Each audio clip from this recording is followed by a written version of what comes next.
Well, we're finally here. We're here at the crazy week of June. This week, we wrap up eclipse season. We have the Mercury Cazimi. We have Mars entering Leo this week. The sun's going to square Neptune. And pretty much we're almost to the Saturn or Uranus-Saturn square. This is a pretty wild week. And the more I kind of look at how the transits go down, it's like honestly a boring week until it's not. So let's go ahead and get started. Let's just jump straight into it. We're starting Monday this week. Really, Monday is like kind of boring. The moon's in Taurus. It's separating long from Saturn and Uranus, and it has a while until it makes its next aspect, which is to Mars, and that's going to be on Tuesday. So on Monday, while the moon's in Taurus, there's this kind of sense of, again, looking for stability, looking for that centeredness, right? Looking to find, I don't want to say equilibrium, but, finding a centered ground really is what Monday's really about. Or getting centered, getting grounded, taking like a breather maybe for a minute. Since there are really no big aspects on Monday. Monday just kind of looks,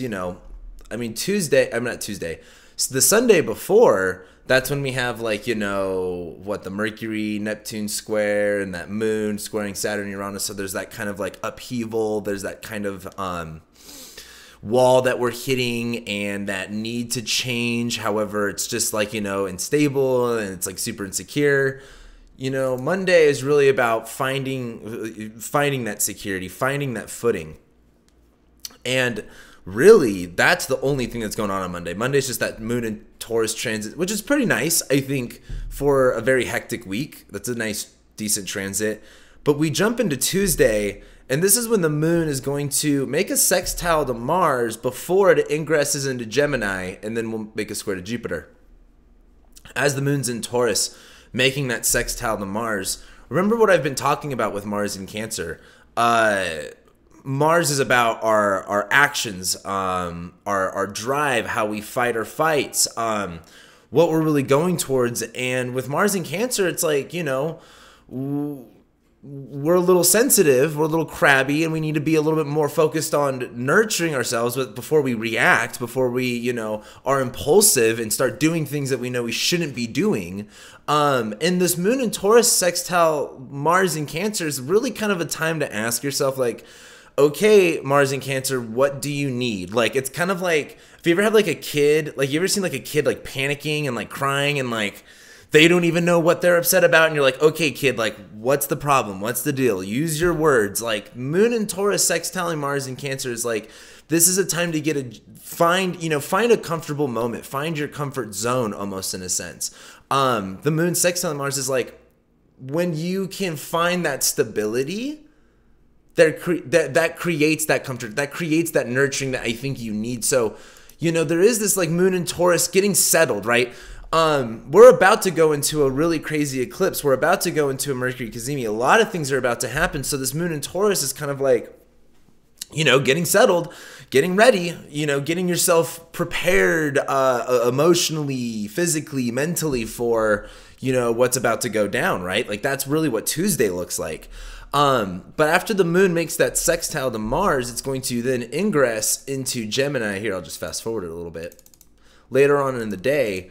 And on Tuesday, this is technically when the solar eclipse begins, but of course, we still got a little while till it actually happens.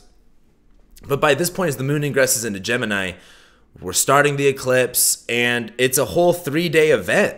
It's literally all Tuesday, Wednesday, and Thursday. So it's what's interesting about this eclipse and this Mercury Cazimi is that it takes a few days. It's not usually it's on a full moon, on a full moon, for example, full moons happen on one night usually. And new moons usually happen I don't want to say once. Of course, it's always different.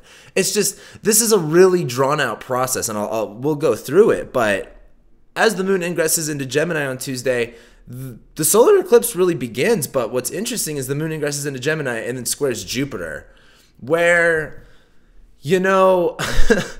The moon in Gemini squaring Jupiter in Pisces is so like, oh God, I have a movie analogy and I can never remember this movie every time I think of this scene. So I can't say it, which is a really bummer. And if I described it, no one would know what I was talking about. But the moon in Gemini going towards this, eclipse, Mercury is retrograde, coming really close to the sun, squaring Jupiter is like, realizing something, but in one of those ways where you're like, oh, I didn't see it this way.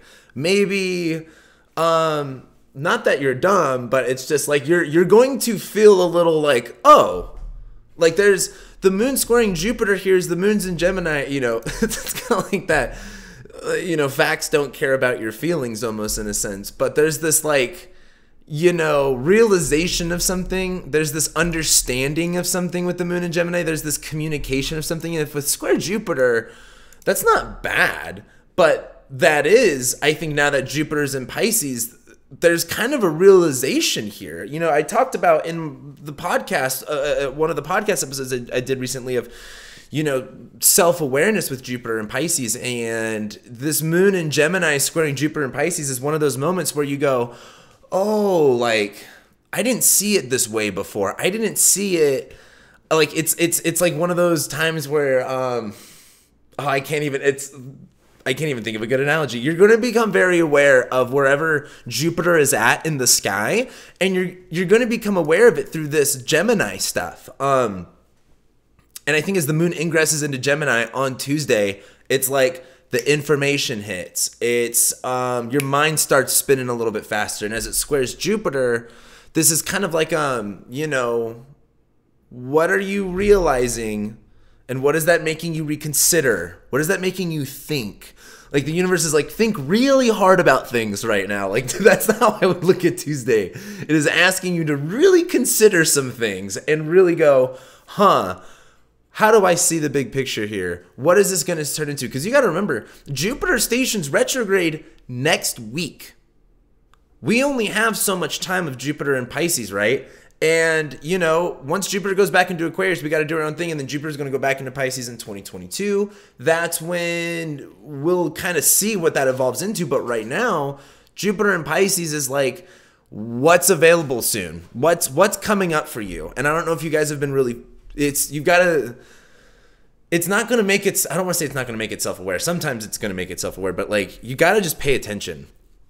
And I think this moon in Gemini squaring Jupiter in Pisces is just like, not too much of a wake-up call, but it's like, look a little harder. Just think a little harder about this one, and you'll get it. We go into Wednesday. Now, Wednesday, I want you to notice that the moon doesn't get to the sun just yet. There's about, 7 degrees difference. The moon moves a degree every 2 hours, so we still have 14 hours. The Cazimi and the eclipse doesn't really happen until late Wednesday night into Thursday morning, I think. Yeah, Thursday morning. But we're still, so this is still building up. Nothing's really happening. Like once the moon moves into Gemini, that's when it all kind of like starts the cycle, but nothing is happening yet, if that makes sense. It hasn't happened. It's still building up. So Wednesday's gonna feel weird also too. It's that Mercury day with this is clearly a lot of mercurial stuff, but the moon is going to be applying to Saturn, which I find really interesting because as you can tell, Uranus is heading up towards that exact square to Saturn. That technically doesn't perfect until next week. Also on Sunday, it kind of happens, and we'll get to that. But what's interesting is the moon applying to Saturn here is kind of like Saturn's retrograde, Uranus is squaring it. There's the sense of like, okay, what do I know for sure? What do I know isn't working? What do I know? Saturn retrograde squaring Uranus, it's like, when you have a car and you've driven it to shit, it's put in its work, and you just know at any moment that check engine light's gonna come on, and you just know that like maybe you like I don't know, take it on a big trip. And it's just time. Like the moon trining Saturn with Saturn squaring Uranus is like things that are going to give out. You're going to know they're about to give out. You still got a little time, but you're gonna know. You're like, okay, this is the car is not having a fun time right now. The car is struggling really hard. Like when it starts making a new noise, or when you can just tell it's, you know, lagging a little bit. You know that something's about to happen, and you know that something's about to fail. That's that Uranus-Saturn square, right? And I think as the moon's trining Saturn, there's this kind of connecting the dots, being like, okay, I see where this is going to change. I see where this is going to, you know, take place. It's kind of like one of those things where, you know, usually you get an alert before something happens. Like I would, like the analogy that comes to my head is Chernobyl, but that is a horrible analogy because I don't think that's actually how it went down. Like it's kind of like, you know, this is a bad analogy. This is not like, well, like for example, the dude who no one talks about this, by the way, which it blows my mind. The guy in Tennessee or Kentucky, I don't even remember, Nashville. It was Nashville, I think. That blew up like half the city block with a car bomb, and no one talks about that. But he like had these announcements. He's like, "Hey, I'm gonna blow up the street. Get out of here." That's kind of like this moment where you're like, you get a message and you're like, "Oh, this is about to go down. Let me, you know, adjust some things real quick." And that's really all day on Wednesday. I mean, that eclipse is setting in. You got to understand that not only this is eclipse, this is that Mercury retrograde all coming together. So this is like, there's a lot of pieces of the puzzle all coming together at this moment. But this is like, you know, we're not, I've been watching, my TV comes with free TV, right? I talked about that. I've been watching freaking The Price is Right reruns from like the 70s, and it's been amazing. But it's like Plinko, and you're watching that little puck go down, and you're like, you know, it doesn't even matter like where the Plinko puck goes for like the first half, because that shit can jump so far left and right. So it's just like you have to get through whatever story, because it's so funny too when you watch the Plinko. Everyone, it's like it'll go straight down to the 5,000. Everyone's like, oh my god, it's gonna happen, and then it just like veers off to the left. Like, duh, of course that was gonna happen. But that's kind of how I feel like Wednesday is. It's like, all right, drop the puck. Gotta let it go and you really don't know what's gonna happen till it happens. And then that's when, but it happens on Thursday. When we jump into Thursday, this is light bulb moment. This is a lot of things coming together. Now, I was thinking about this because I went on a drive before I recorded this video. I have to like get out of the house and think. But I had a client earlier today who they had some shit going on the day of this eclipse, and they're like, hey, like, is this going to be bad or is this going to be good? And it's like, well, the situation that they were describing was very uncomfortable, but it seemed also very dramatic, and like they had to kind of take it. They weren't really expecting it. They didn't really want to, not necessarily they didn't really want to do it. They just kind of ended up having to do it. It's just one of those things that ended up happening. What I want to kind of talk about with the eclipses is oftentimes they just really symbolize time. Like something happens here. This is eclipses are a lot of the times out of your control. With this being a Mercury retrograde Cazimi too, there's this kind of like, yep, all of the ducks were in a row. Everything was kind of lined up for something to happen. And it's an eclipse, right? Like, when you look back at this moment, you're gonna look back and be like, this was just a dramatic thing that happened over in this area of my life. Look at where Gemini's at in your chart. Look at what Gemini rules. What does Mercury rule in your chart? Mercury being retrograde right now is like we're reconsidering everything here. Mercury going Cazimi is like, the situation getting cleared up, things being revealed, but it's an eclipse. It's not what you expected. It's not exactly what you were anticipating. It's really dramatic. Just kind of expect to be a little shook. But in my opinion, I feel like this is all stuff we've seen coming. It's nothing new. It's all stuff that we've been, again, I'm like a broken record here, but we've been doing this since last spring. It all kind of comes to this, but it's Mercury retrograde ruling this eclipse. Like, what do you need to literally see differently? Mercury is squaring Neptune too. There's something about looking deeper, and then again, also like making things more simple. There's this sense of like, are you over confusing things or are you seeing things clearly? And I think for each person that's circumstantial. But I think what I could say for everyone here is that on Thursday, this is when we go, oh, if you've been seeing something incorrectly or unclearly, you're going to know on Thursday. If you have had some suspicions about something, they will be revealed to you on Thursday. If you are looking forward to a message or uncertain about something, like, it's probably going to happen on Thursday.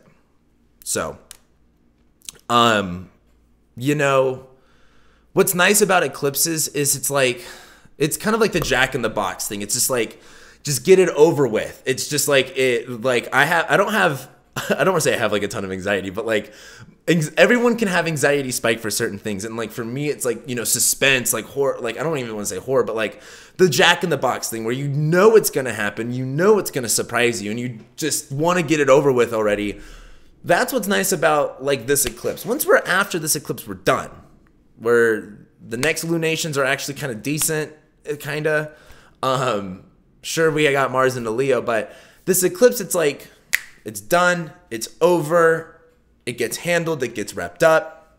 It's time to, it's not that this is a time to move on after this, but this is like a lot of things kind of get really settled here, and this really does signify a new time period.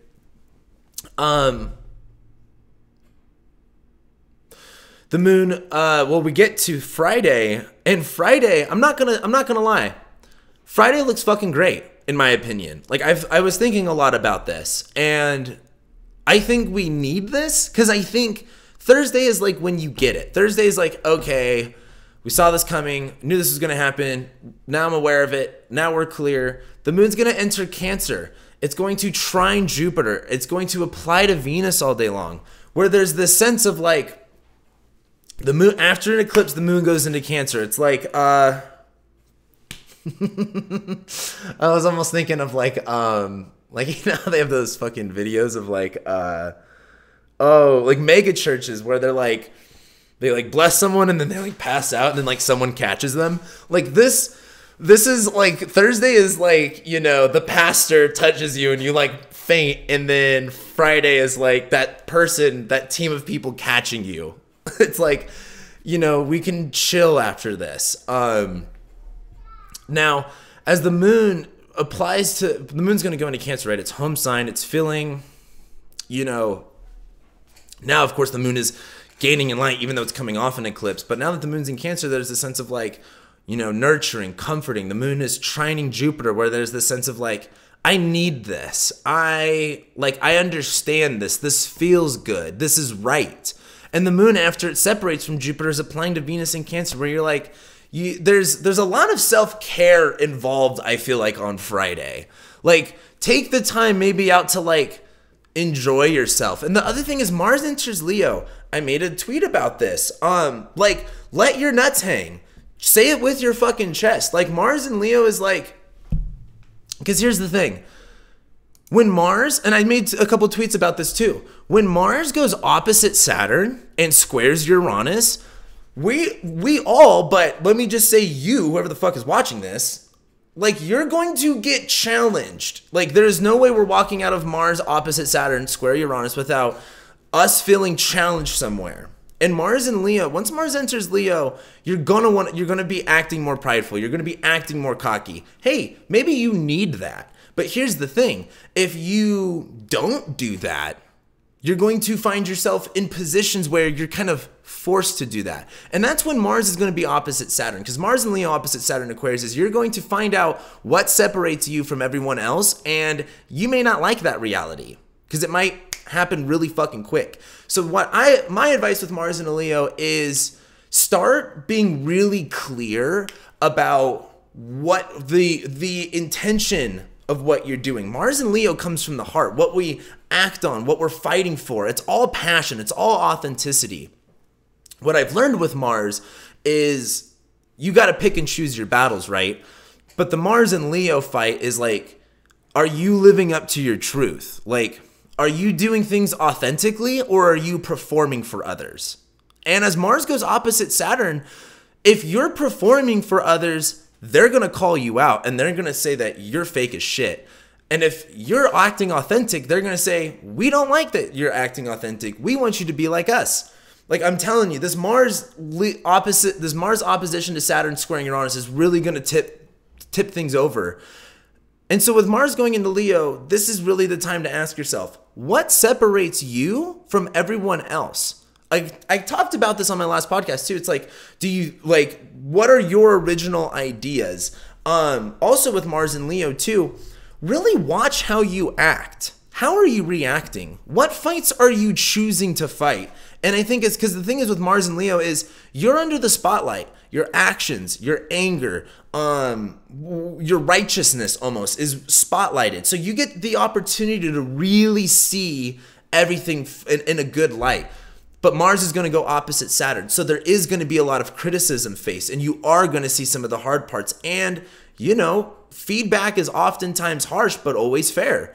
And I'm not going to, dude, Mars and Leo is like, we're not going to like being told no. We're not going to be like being told that maybe we're not good enough. And, Mars and Leo opposite Saturn and Aquarius is like, you're like, it's super funny when people are like, oh, give me feedback on something. And then you give it to them and it's like bad and they don't like that. Like that's what this is here.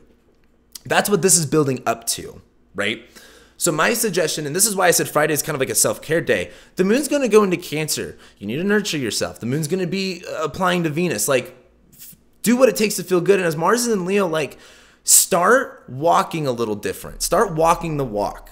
Like, say it with your chest. Let your nuts hang. Be someone. You know what I mean? Don't be afraid to do that stuff. Know that you are going to be like Mars and Leo is like, no matter what, even if you don't, like, if you're one of those people like, don't look at me, I don't want to be perceived. Guess what? Mars is in Leo. The worst parts about the things that you don't want people to see are going to be perceived. So you might as well just do it all in the spotlight. Be courageous though. Be brave. Because like in honesty, Saturn's retrograde now. Like, Saturn squaring Uranus too. Like, we know what works and what doesn't work. And Mars and Leo's like, you got to be confident enough to like go out on your own limb. And as Mars enters Leo with this moon, Venus, like that good feeling that you should hopefully get by Friday, let that install some confidence. Straighten out your back a little bit, lift your chin up a little bit. Like, sorry to say it kind of so bluntly, but like, don't be a fucking afraid. Like, Friday, just like let yourself become a little bit more confident. We haven't had a Mars and Leo transit for a really long time. We get to Saturday. And on Saturday, Venus is going to make this sextile to Uranus. I don't know what to make of that. Cool, I guess. Uranus is in Taurus and Venus is in Cancer, so maybe it's what does that look like? Venus in Cancer is, we're doing these feel-good stuff and it's sextile in Uranus. We do it sporadically. We do it spontaneously. It's like, well, us Americans, I speak to Americans here, well, most Western civilization have really bad impulse behaviors anyway when it comes to being, sold on our emotions, right? So I didn't want to focus too much on the Venus-Uranus thing, but that is happening. But I wanted to kind of bring up that the moon's separating from Venus and kind of just applying to this trine with Neptune for the whole day. So I think there is this kind of sense of idealizing the situation, which there's times where idealizing a situation is good, and there's times where idealizing a situation is bad. And I think as the moon's trining Neptune, while it's in Cancer, it's super funny. There's a lot of water transits going on right now. Venus, Cancer, Jupiter, Pisces, Moon in Cancer. This is a very wet day, but this is all Moon, Venus, Jupiter. This is all comfortable. This is all comforting, right? I think as the moon applies to a trine with Neptune, like, if it looks really good, enjoy that. You know what I mean? Take a mental snapshot. This is very nostalgia energy. So like, I don't know. I am a psychopath for nostalgia. I love that shit. So feel good. I don't know. Like my advice is just, I guess, feel good on Saturday with that moon in Cancer transit. But this is when, then we get into Sunday though, and the game changes. Because on Sunday, the sun's going to square Neptune, right? Which the sun squaring Neptune is like when you're in a house of mirrors and you think you're looking at the hallway, but you're actually looking at another mirror. Like the sun square Neptune is just you don't sprint in a house of mirrors, right? Just take your time, make sure you know what you're looking at, just be aware. That's really all you can do. You might fuck up anyway, but hey, what are you going to do? But the moon's going to come to Leo and make this Mars conjunction where this is kind of like, maybe some of you take my advice a little far. You go a little too, intense, a little too Leo on them, which, whatever. This moon and Mars conjunction is Leo.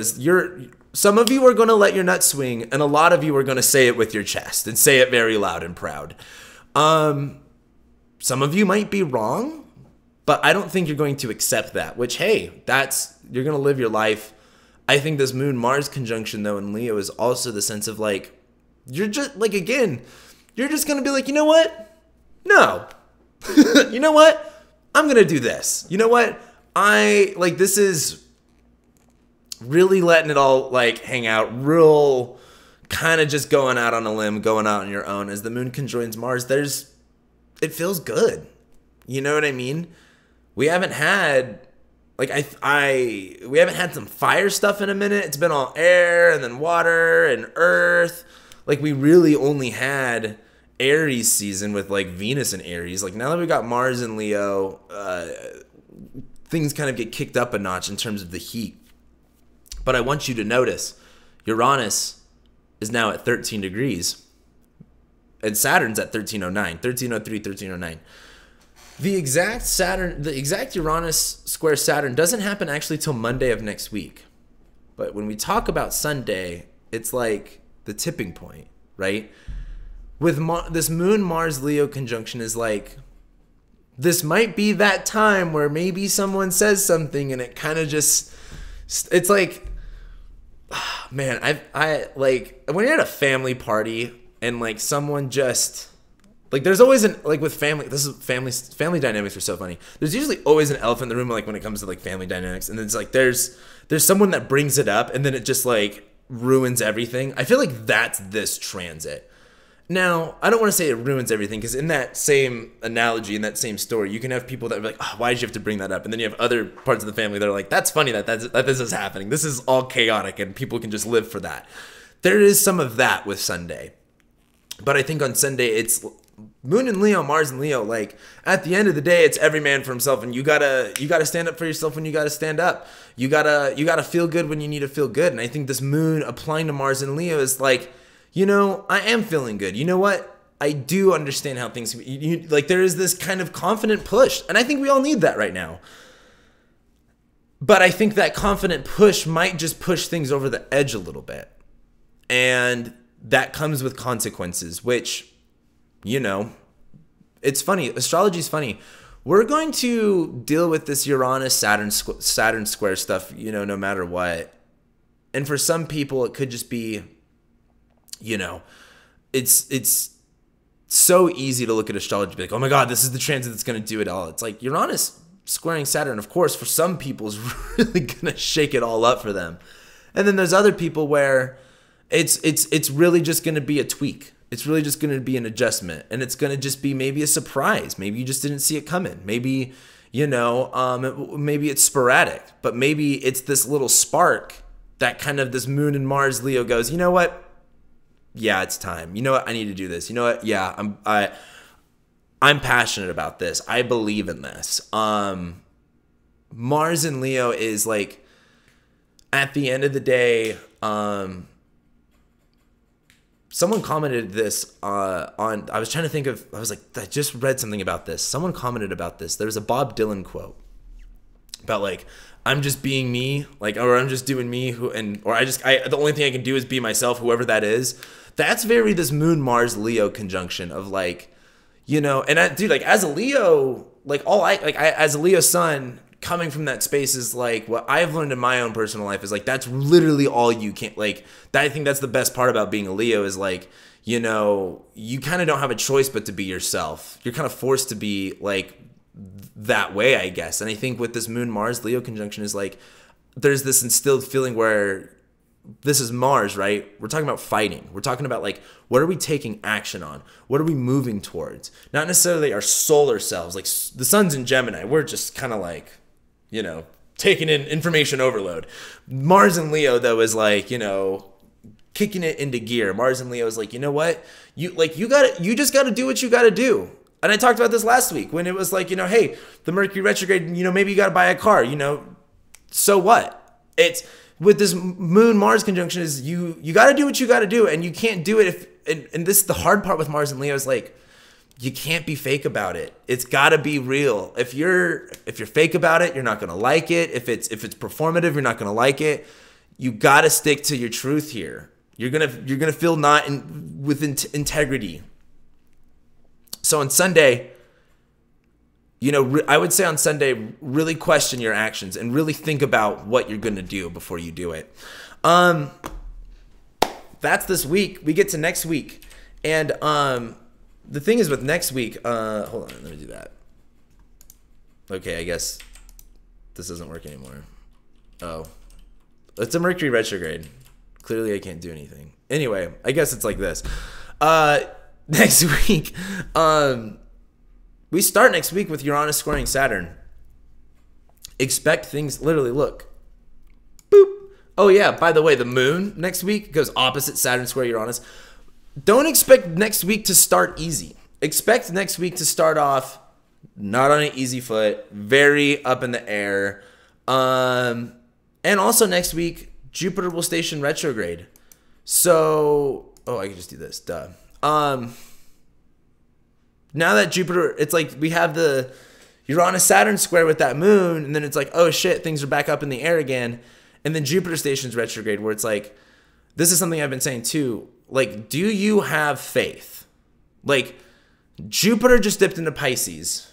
If you're tapped in and tuned into shit, this is a time to kind of visualize what the next year or two has for you. And as Jupiter stations retrograde, this is going to test your faith of like, you know, think of 2020 with Jupiter in Capricorn, Jupiter in Aquarius. Those were all tests of faith. Like Jupiter was not in a good sign. If you could have kept faith from 2020 and 2021, as Jupiter stations retrograde, this is where you got to like go like, okay, I trust the process now. I have faith. You kind of have to ride on that.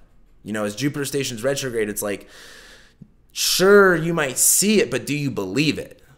Right? Sure, you might see the potential, but do you believe it enough to actually like do what it takes to get there? And as Jupiter stations retrograde next week, there is the sense of kind of like, oh, there's a learning curve with getting it all done.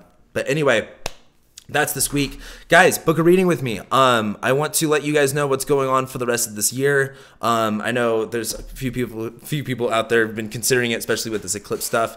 If you haven't booked a reading with me yet, this is a great time.